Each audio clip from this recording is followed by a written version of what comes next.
கேரள மாநிலத்துல பாஜக காலூன்றி இருக்கு. அங்க இருக்கக்கூடிய அரசியல் களம் இப்ப எப்படி இருக்கு? பாஜகவினுடைய கணக்கை தொடங்கி இருக்கிறது கேரளத்துல. அங்கு யாருக்கு பின்னடைவை தரப்போகுது, எந்த கட்சிக்கு பின்னடைவை தரப்போகுதுன்னு பல்வேறு வகையான கோணங்களோடு பேசுவதற்காக நம்மோடு இங்க இணைந்திருக்கிறார் கேரள ஊடகவியலாளர், மூத்த ஊடகவியலாளர் திரு அஜித்குமார் அவர்கள். மாத்தியமம் என்று சொல்லக்கூடிய ஊடகத்தின் நிருபராக, செய்தியாளராக இருக்கக்கூடியவர். வணக்கம் சார். இப்போ கேரளத்தை பொறுத்தவரை அங்க மொத்தம் நமக்கு 20 நாடாளுமன்ற தொகுதிகள் இருக்கு. பாஜக திருச்சூர்ல வெற்றி பெற்றுட்டாங்க. இதுவரை கேரளத்துல பாஜக எந்த நாடாளுமன்ற உறுப்பினர் பதவியுமே வந்ததில்லை. ராஜ்யசபா உறுப்பினர்களா மலையாளிகள் ஆக்கப்பட்டிருக்காங்க, கேரள மக்கள் ஆக்கப்பட்டிருக்காங்க. அவங்க நேரடியா ராஜ்யசபா போயிருக்காங்க. முதல் முறையா லோக்சபால தன்னோட கணக்கு தொடங்கி இருக்கு கேரள பாஜக. இது எப்படி இருக்கும் களம்? இது கேரளா அரசியலில் நினைக்கக்கூடிய ஒரு நிகழ்வாயிட்டு தான் இன்னைக்கு ரிசல்ட் வந்திருக்கு. நேற்றே வரை எல்லாரும் ட்ரோல் பண்ணி சுரேஷ் கோபி கிண்டல் அடிச்சு அப்படி போனவங்க இன்னைக்கு ஒரு வல்லாத ஒரு அதிர்ச்சியில் அடைஞ்சிருக்காங்க. மொத்த கேரளமும் அதிர்ச்சி அடைஞ்சிருக்கு இந்த முடிவில். பிஜேபி பூஜேபி அப்படிதாங்க, பூஜேபி ஜீரோ பூஜேபி அந்த டேக்லைன் தான் எல்லாரும் போட்டுகிட்டே இருந்தாங்க. சோஷியல் மீடியாவிலும் சரி, எல்லாமே எலெக்ஷன் மீட்டிங் கேம்பெயின் அதிலெல்லாம் அப்படி தான் பேசிகிட்டே இருந்தாங்க. ஆனால் இன்றைக்கி அது சுரேஷ் கோபியோட வெற்றி, அவரோட பர்சனலி அவரோட வெற்றி 5 வருஷமான உழைப்பு. போன எலெக்ஷனில் தோல்வியடைந்ததிலிருந்து அவரோட தேர்தல் பணியை தொடங்கினாங்க திருச்சூரை மையமாக வைத்து. அதனோட விளைவு தான் இன்னைக்கு அவருக்கு வெற்றியை ராஜ்யசபா உறுப்பினராக இருக்கும் போதும் அவருடைய நலத்திட்டம், நிவாரணம் எல்லாமே நடந்துகிட்டே இருந்தது. அதனோட விளைவு தான் இன்னைக்கு அவருக்கு 70,000 ப்ளஸ் ஓட்டில் அவங்க லீடிங்கில் வந்திருக்காங்க. ஒன்று. 2, பிஜேபி வந்து கொஞ்சம் டைட் ஃபைட் கொடுத்தது ட்ரிவாண்ட்ரம். சசி தரூரும் ராஜீவ் சந்திரசேகரும். அங்கேயும் பிஜேபி நல்ல ஒரு ஃபைட் கொடுத்து லாஸ்ட்டில் ஒரு 15,000 ஓட்டில் தான் சசி தரூர் செகண்ட் டைமில் வின் பண்ணாங்க. ஒரு 15,000 ஓட்டில் கடற்கரை மக்கள் அவங்கள கொஞ்சம் ஹெல்ப் பண்ணி விட்டுருக்காங்க. அதுவும் பிஜேபிக்கு இன்னைக்கு நல்லொரு பிஜேபி அங்கே 2வது இடம் இருக்கு. எவ்வளோ ஓட்டு வாங்கியிருக்காங்க சற்று ஏறக்குறைய ஒரு உத்தேசமான மதிப்பீடுல? யார் திருவேண்டரத்தில் பிஜேபி அங்கே 2 லட்சத்துக்கு மேல கிராஸ் ஆயிருப்பாங்க. 2-3 லட்சம். இது அப்ப தொடர்ந்து பாஜகவினுடைய இந்த வாக்கு சதவீதம் கேரளால உயர்ந்துகிட்டே இருக்குல்ல, அது எந்த கட்சியை பாதிக்கும்? காங்கிரஸை பாதிக்குமா, கம்யூனிஸ்ட பாதிக்கும்? அது கம்யூனிஸ்ட் 2 பேரையும் பாதிக்கிறதுக்குள்ள வாய்ப்பு இருக்கு. ஏன்னா ஹிந்துஸ் எடுக்கும்போது அது கம்யூனிஸ்டில் தான் ஹிந்துஸ்கள் கூடுதல் இருக்காங்க கேரளத்தில். இடதுசாரிகள் அது இதுலதான் ஹிந்துஸ் இருக்காங்க. காங்கிரஸை பொறுத்தவரையில் அதுல முஸ்லீம் லீக், கேரளா காங்கிரஸ் அவங்க கூட்டணியில தான் முஸ்லீம் லீக் இருக்காங்க. கிறிஸ்டியன், கேரளா காங்கிரஸ் கிறிஸ்டியன் இதாக இருக்காங்க. பேசிக்கலி கிறிஸ்டியன் கம்யூனிட்டிஸ் இவங்களை காங்கிரஸ் தான் மெயினில் சப்போர்ட் பண்ணுவாங்க, இடதுசாரி கிடையாது. ஆனால் ஹிந்துஸ் இருக்கிறது இந்துக்கள் அப்படின்னு குறிப்பிடுறது வந்து நான் புரிஞ்சுக்கிறேன் என்னன்னா, பெரும்பான்மையா நாயர் சமூக வாக்குகள் அதெல்லாமே கம்யூனிஸ்டத்தை பேஸ் பண்ணி இருக்கும். நாயர் பிளஸ் ஈழவா கம்யூனிஸ்ட் அவங்கள சப்போர்ட். இவங்க எத்தனை சதவீதம் இருப்பாங்க கேரளால? இலவாசோ நாயர்ஸோ கிட்டத்தட்ட ஒரு பெரும்பாலான பெரும்பான்மை ஜாதி இருக்கு. இந்த பெரும்பான்மை ஜாதி வாக்குகளை பாஜக எந்த அடிப்படையில இருக்குதுன்னு பாத்தீங்க? இப்போ முதல்ல என்ன தொடங்கினா சபரிமலை இஷ்யூ. அந்த இதில் போன தடவை சபரிமலை இஷ்யூ இருந்தது. இந்த தடவை மோடி வச்சுதான் அவங்க இதாയിട്ട് கேம்பெயின் பண்ணாங்க. மோடி கேரண்டி இதாയിട്ട് வச்சுதான் கேரண்டி பண்ணாங்க. தேசிய லெவல்லையும் மோடி நல்ல நிலையில் வந்துடுவாங்க എന്നുള്ള ஒரு எதிர்பார்ப்பு இங்கே இதாയിട്ട് இருந்தது. ப்ளஸ் சுரேஷ் கோபியோட பர்சனல் உழைப்பும் அதுக்கு ஒரு காரணமாக இருந்தது. இப்போ இந்த சுரேஷ் கோபியினுடைய வெற்றி இது கேரளம் முழுவதும் நீட்சியா தொடர்றதுக்கு வாய்ப்பு இருக்கா, அல்லது இது ஒரு தொகுதி தான், இதை நம்ம அப்படிதான் பார்க்கணும், இது ஒன்றும் கேரளா பாலிடிக்ஸை தீர்மானிச்சிடாது அப்படி பாக்குறீங்க? இல்லை, இனிப்போ அடுத்த ஒரு பை எலெக்ஷன் வர போகுது பாலக்காடுல ஷாஃபி. எந்த கட்சி அவரு? காங்கிரஸ், யூடிஎஃப்ல காங்கிரஸ் கட்சி. அவர் வடகராவில் ஜெயிச்சிருக்காங்க. ஓகே, எம்எல்ஏ பிரசன்ட் எம்பியா ஜெயிச்சிருக்காங்க. இப்போ அங்கே ஒரு பை எலெக்ஷன் வர போகுது. போன எலெக்ஷனில் 2021 அசம்பிளி எலெக்ஷனில் அவர் ஷாஃபி ஜெயிச்சாங்க. ஒரு 3000 ஓட்டு ஜெயிச்சாங்க.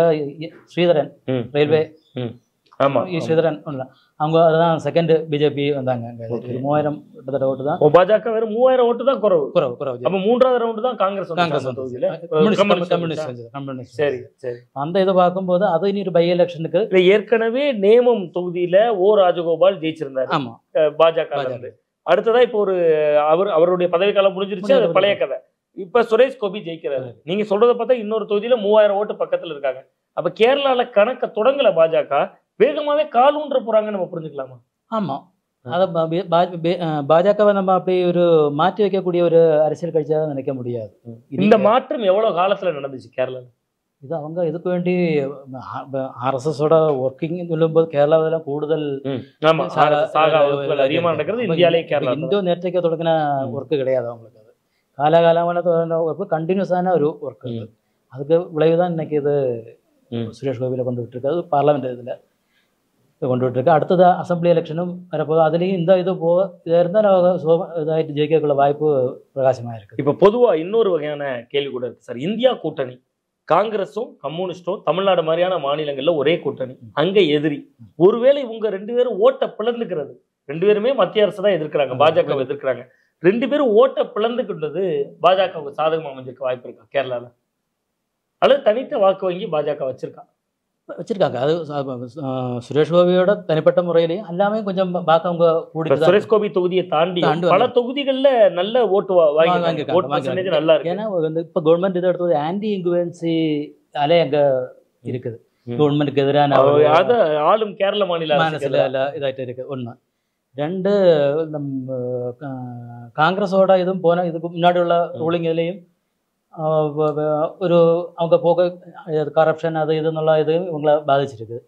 நியூஜென்ல மாற்றங்கள் இருக்கு. இது தொழில்கள் புதிய தலைமுறை வாக்காளர்கள் எப்படி பார்க்குறாங்க கேரளத்தில்? புதிய தலைமுறை வாக்காளர்கள் இப்படி இது மாதிரி பிஜேபி உள்ள ஒரு அது மத ரீதியான வாக்குகளா உருவாகுது அல்லது வளர்ச்சியை மையப்படுத்தின வாக்கு? வளர்ச்சியை மையப்படுத்தின. கேரளத்துல மத ரீதியான பாஜக வாக்கு சேகரிப்பு இல்ல. கேரளத்துல பாஜக முன்வைக்கிற பிரச்சாரமும் அப்படி கிடையாது, தமிழ்நாடு மாதிரி எல்லாம் கிடையாது. இல்ல முஸ்லீம் அந்த மாதிரி இல்லை. ஏன்னா சுரேஷ் கோபியோட இந்த வெற்றிக்கு வேறொரு பாயிண்ட் வருது, கிறிஸ்டியன் ஓட்டு அவங்களுக்கு விழுந்திருக்கு. சுரேஷ் கோபிக்கு அது என்ன காரணம்? ஏன்னா கேரளாவில் இதையும் கூட அவங்க சப்போஸ் அதுல பாஜக நேஷனல் லெவல்ல ஒரு தவறு பண்ணாங்க. அது மணிப்பூர் இஷ்யூ. இந்த மணிப்பூர் இஷ்யூ வராம இருந்திருந்தா கேரளாவில் பிஜேபிக்கு ஒருவேளை ட்ரிவாண்ட்ரம் கிடைச்சிருக்கும். ஆറ്റിങ്ങൽ இப்போ முரளிதரன் அங்கே 3 பேர் ஃபைட் ஏதாவது கண்டு ஸ்ட்ரைட் ஃபைட் நடந்துட்டே இருக்கு. சின்ன சின்ன ஓட்டுல வித்தியாசம் வந்து முரளிதரன் கேரி வந்திருப்பாங்க. ஏகே ஆண்டனி பையன் கிறிஸ்தவருக்கே வாய்ப்பு கொடுத்துருந்தாங்களே. அது இல்லை. ஆனா மணிப்பூர் இஷ்யூ அங்கே ஒரு இம்பாக்ட் ஆச்சு. பிளாக் மார்க் ஆயிட்டாங்க. இல்லைன்னா கிறிஸ்தவர்கள் ஓட்டு போட தயாரா இருந்தாங்க. அது சுரேஷ் கோபிக்கு விழுந்திருக்காங்க. ஓகே சுரேஷ் கோபி ஜெயிச்சதனுடைய பின்னணியில அவர் நடிகர் அப்படிங்கக்கூடிய ஒரு பிம்பம் இருக்கா அல்லது பாஜகவினுடைய முகமா மட்டும் தான் ஓட்டு இருந்தது? முன்னாடி இருந்தது, போனதோட அப்படியே நடிகர் அது இருந்தது. அதெல்லாம் போயிட்டு இப்ப பக்கா பொலிட்டீஷியன் உள்ள ரீதியில வந்திருக்காங்க. அவரோட உழைப்பு. கேரள அரசியல் களத்துக்குள்ள பாஜகவினுடைய வருகை, நீங்க சொன்னீங்க கம்யூனிஸ்ட் கட்சியை தான் பாதிக்கும் அப்படிங்கிறது. அப்ப யுத்த காலம் காலப்போக்கில் இங்க எப்படி மாறும்? மும்முனை போட்டி தான் இனிமேல் கடுமையா இருக்குமா? மும்முனை போட்டி இருக்கு. மும்முனை போட்டி இருக்கும் அப்படிங்கும்போது யார் வேணாலும் ஜெயிக்கலாங்கிற சூழல் தானே வரலாம். யார் வேணாலும் ஜெயிக்கலாம் அப்படிங்கக்கூடிய சூழல் தான் வரும். கேரள அரசியலை இன்னும் நீங்க ஆழமா பார்த்த விதத்துல பாஜகவினுடைய இந்த வளர்ச்சி நேரடியா கம்யூனிஸ்ட பாதிக்குது. அதை தாண்டி காங்கிரஸ் என்ன வகையான சேதத்தை ஏற்படுது? காங்கிரஸுக்கு நான் சொன்ன மாதிரி முதல்ல சொன்ன மாதிரி எல்லா மதத்தில் உள்ளவங்களும் சப்போர்ட் அவங்க இதாகிட்டு இருக்குது. அதனால அதுல இருந்து கொஞ்சம் ஹிந்துஸ் ஓட்டிங்க வரக்குள்ள வாய்ப்புகள் இருக்கு. இப்போ இவங்க தான் வருவான்னு சொல்லும்போது புதிய ஒரு ஆளை இது ட்ரை பண்ணி பார்க்கலாம்னு ஒரு மென்டாலிட்டி வரும். இல்லை புது கட்சி வருது, இது ஒரு ஆட்சியில் இல்லை, அவங்கள ட்ரை பண்ணி பார்க்கலாம்னு ஒரு மனநிலையும் வரலாம். இன்னைக்கு இதுக்கெல்லாம் தேசிய கண்ணோட்ட அரசியலும் இதுக்குள்ள ஒரு இம்பாக்ட் வரலாம். அது எப்படின்னு காலப்போக்கில் தான் தெரியாது. சரி, இப்போ கேரள பாலிடிக்ஸை பொறுத்த வரைக்கும் அங்கே பொதுவாக கொஞ்சம் படித்தவர்கள் நிறைந்த மாநிலம் அப்படின்னு சொல்லுவாங்க கேரளாவை பற்றி சொல்றப்ப. அங்க மதவாதமே பேசுறது இல்லை நீங்க. பாஜக அவங்க வளர்ச்சியை தான் பேசுது அப்படின்னு. அப்ப பாஜகவை கேரளத்துல வளர்ச்சிங்கிற புள்ளியில ஏத்துக்கிறக்கூடிய மக்கள் அவங்க மதவாதம் பேசுறாங்கன்னா என்ன, எப்படி ரியாக்ட் பண்ணுவாங்க? அந்த மதவாதம் பேசினா கொஞ்சம் அவங்களுக்கு இப்போ மணிப்பூர் மேட்ரு வந்தது, அவங்களுக்கு கொஞ்சம் பிளாக் மார்க் ஆயிடுச்சு. எங்கேயோ நடந்த ஒரு சம்பவம் அவங்களை இங்க பாதிக்குது. கிறிஸ்டியன் ஹெவி ஓட்டுண்டு இங்க கிறிஸ்டியன் மக்கள் ஒருவோடு இருக்காங்கல்ல கேரளா. டோட்டல் கேரளா எடுக்கும்போது கிறிஸ்டியன் மக்கள். இப்ப கேரளத்துல மொத்தம் இருக்கக்கூடிய 20 தொகுதிகள். இப்ப நீங்க இந்த நேரலை நம்ம வந்துட்டு இருக்கக்கூடிய இந்த நேரத்துல எவ்வளவு தொகுதிகள் வரைக்கும் யார் யார் முன்னிலை இருக்காங்க? இது மொத்தம் 20 தொகுதிகள். அதுல 17 தொகுதிகள் யூடிஎஃப் காங்கிரஸ் அந்த இது இருக்கு. 1 பிஜேபி, 2 எல்டிஎஃப்க்கு 2 எண்ணத்துல 1 ஒரு கன்ஃபார்ம். ஆலத்தூர்ல ராதாகிருஷ்ணன் மினிஸ்டர் ராதாகிருஷ்ணன் வெற்றி உறுதியாக இருக்கு. ஆனா ஆற்றிங்கல்ல ஓட்டு மாறி மறைஞ்சிட்டு ஒரு 1000-2000 ஓட்டுல மாறி மறைஞ்சு. மார்க்சிஸ்ட் கம்யூனிஸ்ட் கட்சி தொடர்ந்து அப்ப பலவீனப்பட்டு தான் வருதா கேரளால? ஏன்னா கடந்த பாராளுமன்ற தேர்தலிலேயே பாத்தீங்கன்னா ஆலப்புழா ஒரு தொகுதி தான் ஜெயிச்சிருந்தாங்க. ஆமா. இந்த முறை நீங்க சொல்றதே 2 தொகுதியில தான் இப்ப ரேஸ் இருக்கு. ரேஸ் இருக்கு. அப்ப ரொம்ப பலவீனப்பட்டுருச்சா? ஆமா, அவங்க ஆன்டி இன்குவன்சி ஸ்ட்ராங்கா இந்த தடவை அவங்க பாதிச்சிருக்கு. போன தடவை வரும்போது ராகுலோட வேவ் இருந்தது, சபரிமலை ப்ளஸ் பாயிண்ட் இருந்தது இதாயிட்டு, அதான் சொன்னாங்க. ஆனால் இந்த தடவை அந்த மாதிரி ஒரு இது இல்லை. ஆனாலும் ராகுல் எஃபெக்டும் இதாயிட்டு இருக்கு. இந்தியா முன்னணி வரணும்னுள்ள ஒரு அந்த கண்ணோட்டமும் அங்கே நடந்திருக்குன்னுள்ளதான். அப்ப வயநாடு ராகுல் காந்தி வயநாட்டுல போட்டியிட்டதனுடைய அந்த அலை கேரளம் முழுவதும் இருந்துருக்கு. இல்லைன்னு சொன்னாங்க, ஆனா இருந்திருக்கு. ரிசல்ட் அதுதான் காட்டுது. ஓகே, கேரளம் முழுவதும் ராகுல் அலை இருந்தது. ஏன்னா மோர் தென் ஒரு 4-5 கேண்டிடேட்ஸ் 1 லட்சத்துக்கு மேல லீடிங் வந்திருக்காங்க. ராகுலே 3 லட்சத்துக்கு கிட்ட வந்தாச்சு. ராகுல் வந்து கடந்த பாராளுமன்ற தேர்தலில் 5 லட்சத்துக்கு மேல லீடிங் போனார். 4 லட்சம். இந்த முறை அதையும் தொற்றுவார் நினைக்கிறேன். ஆனிராஜா கூட அவற்றை மோசமான முறையில தான் தோல்வி அடைய போறாங்க. கேரளத்துல ராகுல் காந்திக்கான இந்த மாஸ் இப்படியே தக்க வைக்கிறதுக்கான காரணம் என்னவா இருக்கும்? ராகுல் காந்தி கேரளம் சொல்லும்போது ஒரு காங்கிரஸோட ஒரு டச் உள்ள இது. ரெண்டு அவங்கள கூட்டணி முஸ்லீம் லீഗ് இதாயிட்டு வயநாடு எடுக்கும்போதும் முஸ்லீம் லீகும் மெஜாரிட்டியாக இருக்காங்க அங்கே இதாகிட்டு. அவங்களும் கண்டிப்பாக கடினமாக உழைச்சிருக்காங்க ராகுல் காந்திக்கு இதுக்கு வேண்டி. ரெண்டாவது இப்போ இந்தியன் பாலிடிக்ஸையும் இதாகிட்டு பார்க்குறாங்க. இதாகிட்டு வெறுப்பு பேச்சு அந்த மாதிரி உள்ள மதவாதம் அது இதெல்லாம் உன்னிப்பாக கவனிக்கிறாங்க. அதெல்லாம் இவங்களுக்கு காங்கிரஸுக்கு ஒரு வகையில் கேரள மக்கள் சட்டமன்ற தேர்தலுக்கு ஒரு மாதிரியும் பாராளுமன்ற தேர்தலுக்கு ஒரு மாதிரியும் வாக்களிக்கிற கலாச்சாரம் இருக்கு. ஏன்னா மார்க்சிஸ்ட் கம்யூனிஸ்ட் கட்சிக்கு இப்போ தான் மீண்டும் 5 ஆண்டுகள் ஆட்சியை கொடுக்குறாங்க. தொடர்ந்து ஒரு 2 ஆண்டுகள்ல ஒரு பாராளுமன்ற தேர்தல் வரும்போது முற்றிலும் எதிராக ஒரு நிலைப்பாடு எடுக்கிறாங்க. அது எதனால? மார்க்சிஸ்ட் கட்சி அதிகாரத்தில் வந்தானா அவங்க இது அதிகாரம் பங்கிடுறதுக்கு விரும்ப மாட்டாங்க. தெரியும் இல்லை, அதாயிட்டு தெரியும். வெளியில தான் சப்போர்ட் கொடுப்பேன், அது ஒரு பாயிண்ட். மற்றது அப்படியே இல்லை, மினிஸ்டர்ஸ் கிடைக்கும். காங்கிரஸ் இந்த முறை வந்து இடதுசாரிகள் ஆட்சியில பங்கு கேட்பாங்கன்னு காலையில எங்க பேட்டியில ஒரு முன்னாள் எம்பி குறிப்பிட்டு போனார். இந்த தடவை நாங்க அதை வலியுறுத்துவோம், அப்படி நாங்க நிலைப்பாடு எடுத்ததுனாலதான் எங்களுக்கு இவ்வளவு பின்னடைவு அப்படின்னு உணர்ந்துருக்காங்க. அவங்க அந்த வழி அவங்களுக்கு அது. ஆமா, ஆனா அப்படி ஒரு பார்வை கேரள மக்கள்கிட்ட இருக்குது.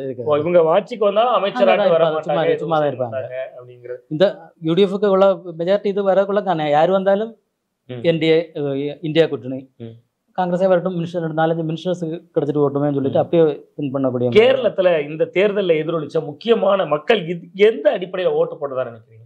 மீன்ஸ் புரியல. மக்கள் எதை அடிப்படையா வச்சு, இப்ப தமிழ்நாட்டுலன்னா ஒரு ஸ்டாலின் அவர்களுடைய ஒரு திட்டங்களா இருக்கலாம், அல்லது மோடி கொண்டு வந்த திட்டங்களை வச்சு ஓட்டு போட்டாங்க, அண்ணாமலையுடைய பேச்சை வச்சு பாஜகவுக்கு போட்டாங்க. அந்த மாதிரி இதுல கேரள மக்கள் எந்த அடிப்படையில ஓட்டு போட்டாங்க? கேரள மக்கள் இப்ப யூடிஎஃப்க்கு வந்து காங்கிரஸோட ராகுல் காந்தி அந்த ஃபேக்டர், ராகுல் எஃபெக்ட் தான். ராகுல் எஃபெக்ட் தான் ஃபுல்லாவே எதிரொலிச்சிருக்கு. ஏன்னா காங்கிரஸுக்கு இதுக்கு முன்னாடி இருக்கும்போது அவங்க உள்கட்சி பூச்சிகள் ஒருபாடு நடந்துட்டு இருந்தது. அது அவங்க போன அசம்பிளி எலெக்ஷன்ல கிடைக்காம போனது இதாയിട്ടുള്ള காரணம் அது.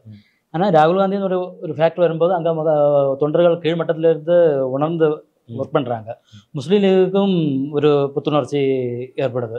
அவங்கள மண்டலம் மாதிரி தான் வயநாடு அவங்களே முன்னெடுத்து தான் லீட் பண்ணி இந்த ஒரு இதில் கொண்டு வந்திருக்காங்க. வயநாட்டில் முதல்ல ஆரம்ப காலத்தில் முஸ்லீம் லீக் கொடியை பிடிக்கிறதுக்கே பிரச்சனை இருந்துச்சு, எல்லாம் சமூக வலைதளம் வந்துச்சு பார்த்தோம். தேர்தல் நெருக்கத்தில் முஸ்லீம் லீக்கோட அண்டர்ஸ்டாண்டிங் ஆகி நல்ல இணைந்து பணியாற்றதனுடைய வெளிப்பாடாக பார்க்க வேண்டியிருக்கு. ஆமா, இப்ப தொடர்ந்து கேரள மக்கள் இப்போ பார்த்தாங்கன்னா பாஜக 290க்கு மேல போயிட்டாங்க, காங்கிரஸ் இப்போ ஒரு 230க்கு மேல வந்திருக்காங்க. போன தடவை இப்படிதான் நாடே வந்து பாஜகவுக்கு வாக்களிக்கும் போதும் கேரள மக்கள் மட்டும் ராகுல் காந்தியை பிரதமராக நினைச்சு வாக்களிச்சாங்க. இப்பவும் அதே மாதிரிதான் நடந்திருக்கு. 17 தொகுதிகள்ல அங்க வந்து காங்கிரஸ் வந்து லீட் பண்ணிருக்கு. மீண்டும் பாஜக ஆட்சி. கேரள மக்கள் டயர்டாக மாட்டாங்களா?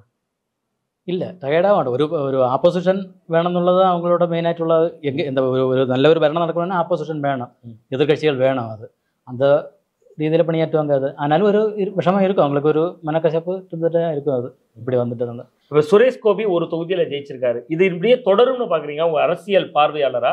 நீங்க பாக்குறது இது பாஜக காலூன்றி இருக்கிறதுடைய நீட்சி அடுத்தடுத்த தொகுதிகளில் இனிமேல் ரியாக்ட் இருக்கும் அப்படி பாக்குறீங்களா? அது பாஜக கையில தான் இருக்குது. அது அவங்க எப்படி அவங்க இது பண்றாங்களோ, எப்படி வழி நடத்திட்டு போறாங்களோ. ஆனா இந்த மண் வரவேற்க தயாரா தான் இருக்குது. மண் வரவேற்க தயாரா தான் இருக்கு. இவ்வளவு நாள் நம்ம பார்த்த அது கம்யூனிச மண்ணு, காங்கிரஸ் மண்ணுங்கிற கல்ச்சரை மாத்திட்டாங்க. ராஜகோபால் ஜெயிக்கும் போது அவருக்கு பர்சனலாயிட்டு இதுன்னு சொல்லிட்டு இருந்தாங்க. ஒரு தனிப்பட்ட செல்வாக்குனாங்க. குமரன் ராஜசேகரன் வரும்போதும் செகண்ட்ல வந்தாங்க பாராளுமன்ற தேர்தலில் திருவனந்தபுரம். அதுவும் அவரோட பர்சனல் தான் சொல்லிட்டு இருந்தாங்க. அது அப்படி இல்லைன்னுள்ளது இந்த இதோட பாஜக அங்கு வளர்ச்சி அடைந்திருப்பதனுடைய குறியீடு தான் வேட்பாளர்களுடைய வெற்றிங்கிறதா மாறி இருக்குங்க. ரொம்ப நன்றி, நிறைவான நேரத்தை ஒதுக்குறீங்க. கேரள அரசியலை நாங்க எப்படி புரிஞ்சுக்கணுங்கிறதுல இருந்து தொடங்கி கேரளத்துல பாஜகவுடைய அடுத்த கட்ட வளர்ச்சிகள் எப்படி இருக்குங்கிறது வரைக்கும் நிறைவான தகவல்களை பகிர்ந்துக்கிட்டீங்க. ரொம்ப நன்றி சார். நன்றி. ரொம்ப நன்றி.